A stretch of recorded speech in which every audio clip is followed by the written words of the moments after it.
বাড়িতে বসেই বেতন। অঙ্গনওয়াড়ি হেল্পারের কাজে ক্ষোভ মধুবনের বাসিন্দাদের। সুনামুড়ার মধুবন এলাকায় চাঞ্চল্য ছড়িয়েছে এক অঙ্গনওয়াড়ি কেন্দ্রকে ঘিরে। অভিযোগ, ওই কেন্দ্রের হেল্পার সুমিতা আচার্য নিয়মিত কাজে যোগ না দিয়েও মাসের পর মাস বেতন নিচ্ছেন। স্থানীয়দের দাবি, দিদিমণি একাই কেন্দ্রের সমস্ত দায়িত্ব পালন করছেন। ছোট্ট পড়ুয়াদের পড়ানো থেকে শুরু করে খিচুড়ি রান্না সব তার কাঁধে। এমনকি মাঝে মাঝে এলাকাবাসী এবং অভিভাবকরাও রান্নার কাজে সাহায্য করছেন বলে জানা গেছে। দিদিমণি একাধিকবার বিষয়টি ঊর্ধ্বতন কর্তৃপক্ষকে জানালেও কোনো পদক্ষেপ নেওয়া হয়নি বলে অভিযোগ। স্থানীয় সূত্রে খবর, অভিযুক্ত হেল্পার শাসক দলের প্রভাবশালী নেতাদের ঘনিষ্ঠ বলেই প্রশাসনের পক্ষ থেকে নীরবতা বজায় রাখা হয়েছে। অভিভাবকদের প্রশ্ন, একজন দিদিমণি পড়াবেন না রান্না করবেন? এভাবে আর কত দিন চলবে?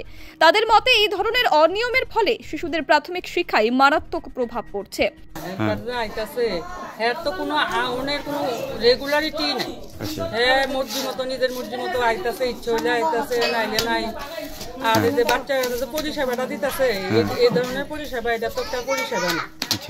নিজের মর্জি মতো মানে স্কুলে ইউনিফর্ম করতো না, তারপরে এই যে রান্নাঘর পরিষ্কার টরিষ্কার।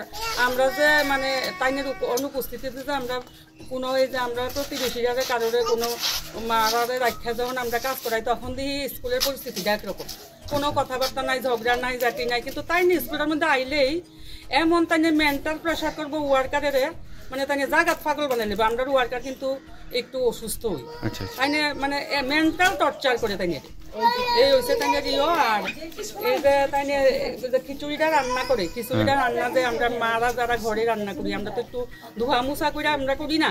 আমরা বাচ্চারা খাইবো, আমরা নিজেরা খামু। খাওয়ার জিনিসটা তো মানুষ একটু নিট অ্যান্ড ক্লিন করে, কিন্তু তাই তো ওইগুলি দেখি না।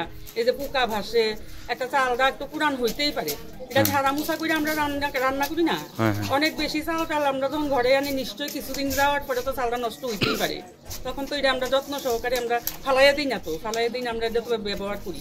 তো হইতেই পারে স্কুলে এরকম, কিন্তু দেখা গেছে পোকা মাকড় ভাসতেছে কিছুদিনের মধ্যে। বাচ্চার মারা প্রায় দিন কমপ্লেন করি। তো আপনারা এটার একটা মানে আমরা চাইতেছি যে একটা সুরাহা করণের লিগে অনেকবার মিটিং বললো বিগত। কি নাম হেল্পারের? কি নাম হেল্পারের? হেল্পারের নাম Sumita Acharya. Bureau report, PV North east.